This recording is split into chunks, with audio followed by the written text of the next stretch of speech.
magandang araw mga katoto, mga kakutsero. Ito po si Paring Jigs na magbibigay sa inyo ngayon ng review sa mga paparating nating stakes race ngayong September. Meron po tayong paparating na sweepstakes this coming September at yung Sampaguita Stakes Race sa nagaganapin sa last week, sa last quarter ng September. Pakita natin, reviewin po natin kung matutunghayan natin yung paparating na stakes race, kung kanino po kayo dyan.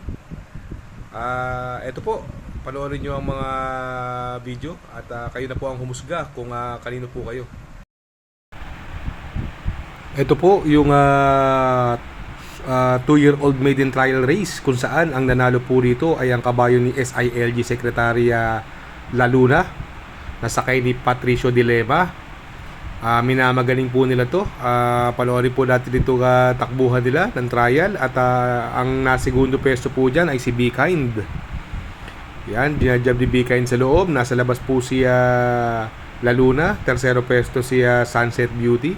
Na-scratch po si dyan, yung numero 6 na si Midnight Bell, nasakay ni Uno Hernandez na kabayo ni Bell Racing, no? Scratch. At ito, paparating na po na top of the stretch. Si Laluna pa rin ng bandera. At ang nagpe-pressure po sa kanya ay si Be Kind. Syempre, pigilan po yan, trial po yan. Hindi natin makikita kagad ang preba dyan. At eto, papasok ng rektahan. Si Laluna pa rin ang bandera. Be Kind yun nasa loob. Medyo gumagalaw ng konti si Be Kind. Pero syempre, baka nagbablock lang yan. Pero yung Laluna, medyo nag-hand drive ng konti. At yung nakapigil, Sunset Beauty. Tersero pwesto. Kaya ako dito, kay Laluna ako rito. Magaling pagkapanalo, although trial. Magandang pandehado dyan, yung Sunset Beauty. Hindi masyadong ginagalaw nung hinete. Si Sunset Beauty, ni Pabs Cabalejo, medyo inaawat po ni Pabs yung Sunset Beauty. Ito naman po yung Sampaguita Stakes Race. Nagaganapin ngayong 4th quarter ng September. No? Ang defending champion po dyan, si Come From Behind. Siya po ang nanalo ng 2023. At ito muna, pakita natin yung kay Enigma Uno, ang pagbabalik ni Enigma Uno. Ito po yung kanyang barrier ni Enigma Uno.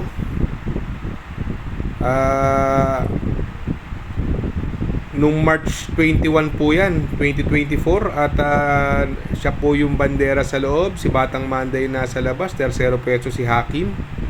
Pinagpagpag ng kalawang itong si Enigma Uno dahil itong dalawang huling panalo na ito ang gagaling, puro impresibo, no? Si Enigma Uno. Mamaya makikita rin natin yung takbuhan yan, yung kay kung saan tinalo niya sila Warcanon at si Modern Kong ni Enigma Uno. Magaling pala siyang mauna. At ayan, syempre pigilan lang po yan dahil barrier lang po yan. Si Batang Manday nasa labas, nasa loob si Enigma Uno. Tersero pwesto si Hakim. At nasa top of the stretch, pigilan ng pigilan, Enigma Uno. At nasa labas si Batang Manda. Tersero peso si Hakim. Papasok na rektahan. At ayan, no, battle ng mga mahuhusay ito. Batang Manda nasa labas, nasa loob si Enigma Uno. At mukhang talagang hinanda itong kabayong ito, si Enigma Uno. At ang nanalo po dyan si Batang Manda over Enigma Uno. Ito naman po yung karera ni Enigma Uno, Marho Breeders' Cup na ginanap noong November 19, 20 and 23. Medyo dehado si Enigma Uno dyan. Ang llamado po dyan si Warcanon at saka si Modern Kong.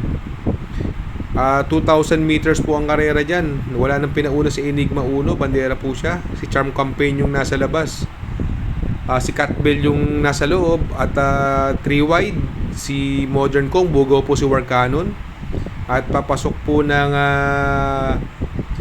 first turn, bandera po si Charm Campaign, nasa loob si Enigma Uno. Medyo ito, nag-aabangan sila. Modern Kong, tersero pwestong nasa labas. At papasok po sila ng backstretch. Charm campaign sa labas. Nasa loob si Enigma Uno. Modern Kong yung 3 wide. At si Warcanon, pang-apat na pesto. Etong araw na to, ito yung napaka-buenas ni ni John Alvin, yung 6 na stakes race, pinanalo po niya yan. 6 na stakes race sa araw na yan. At ang lalaking stakes race po nun. Ayan, kumukuha na ng unahan si Enigma Uno over Charm Campaign. Nasa labas si Modern Kong. Magaling din Enigma Uno, no? Siya na yung medyo humabol pero antibay, no? Si Warcanon yung nasa labas, bibiglain siya dyan ni Warcanon pero to no avail, no? At eto, gumagalaw yung Warcanon, lumalapit yung Warcanon sa ika-4 na pwesto. At eto, papasok ng 4th turn. Bandera pa rin po si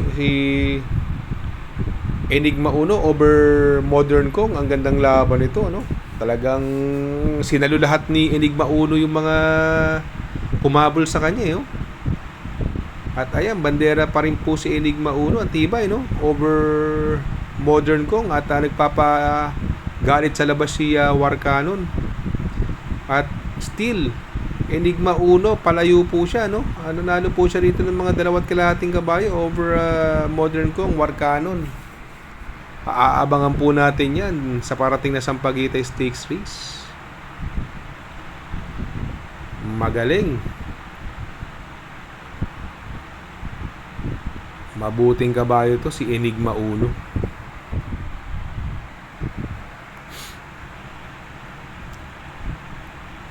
Ito naman po yung Grand Copa de Manila na ginanap po ng June 23. At ang nanalo po rito ay ang dihadong si Secretary, nasa kay ni Alison Pabilik, no? Bandera Secretary, hinahabol po siya ni Fortissimo, tercero peso si Stolen Ola. At yung nasa labas si Jaguar. At bandera pa rin si Secretary, habulan to, Talagang may mga kakampi yung mga kabayo ni Habla rito, na pinanlucha si Fortissimo, pero kita mo naman, tuno abel, no? Milya po ang karera dito. Dihado po yan. Secretary pa rin, medyo lumayo na Secretary dito ng mga 2 kabayo. Fading out na si Fortissimo at kumukuha ng segundo peso si Stolen Ola. Jaguar yung nasa labas. At eto, paparating sa loob si Mimbalot Pulse. At si Modern Kong po yung pang-anim dyan, yung kumukuha ng pwesto sa loob, Easy Dash It yung kumukuha ng pang-7. At ito, papasok po tayo ng home stretch. Still Secretary, no? Secretary pa rin ang bandera. Nagamayan talaga ni Alison Pabilik itong kabayong ito, no? Ang galing ng pagkakadala niya rito. Secretary. At nasa loob si Mimbalot Pulse. At nasa labas po si Stolen Ola. At pagdating ng meta, lumayo pa. Nanalo pa to ng 2.5 kabayo over Mimbalot Pulse. At tercero pong dumating si Stolen Ola.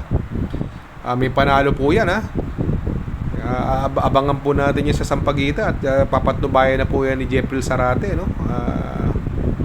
Gamay ni Jeffrey Sarate yan sa mga takbuhan. Pero dito sa panalong ito, si JD Pabilik. At ito naman yung defending champion natin, no? Ito yung defending champion natin na si Come From Behind na nanalo. Dito po ang bandera po rito, yung kakampi niya, no? Si Flattering You over La Liga Pilipina. At tercero pwesto siyang nasa loob. At ito, down the stretch for the first time, bandera si Flattering You over La Liga Pilipina. Running now in third is yung winner po natin na si Come From Behind. Charm Campaign yung nasa labas. Dambana in between horses. At si Enigma Uno hindi pa magaling dyan, Andiyan si Enigma Uno. Medyo early pa to, September 2023. Hindi pa lumalabas yung buti na Enigma Uno rito. Bugaw si Enigma Uno diyan, Pero nung nagpanalo si Enigma Uno, nakita niyo naman na napanood niyo sa video kanina, no? Nung tinalo niya si Modern Kong at saka si Warcanon, bumuti na yung kabayo, kaya sa tingin ko iba na itatakbo niyan. Mukhang talagang hinanda yung kabayong yan. At ito pa rin, bandera si Flattering You over La Liga Pilipina, habulan, no? tibay din ni La Liga Pilipina rito. Tercero pesto, abang-abang, binubuka na, no? Nasa loob, binubuka na sa labas ni Kelvin Abobo, si Cam from behind. At papasok ng fourth turn, bandera si Flattering You over La Liga Pilipina. At getting closer now in third is Cam from behind. Si Dambana at yung Romero Mating nasa gitna. At papasok na rektahan. Bandera pa rin si La Liga Pilipina over Flattering You. At yung nasa labas na pinapalo sa loob pero bumubuka, no? Sakit niya talaga yan, ni Cam from behind, yung pagdating ng rektahan bumubuka, halos banggain yung kabilang balya, no? At ayan, Dambana yung nasa loob at yan, nagalit ulit, nanalo po si Cam from behind over Dambana and La Liga Pilipina po. Kaya magandang karera to, no? Good luck po at please like, subscribe and hit the notification bell mga kakutsero. Thank you.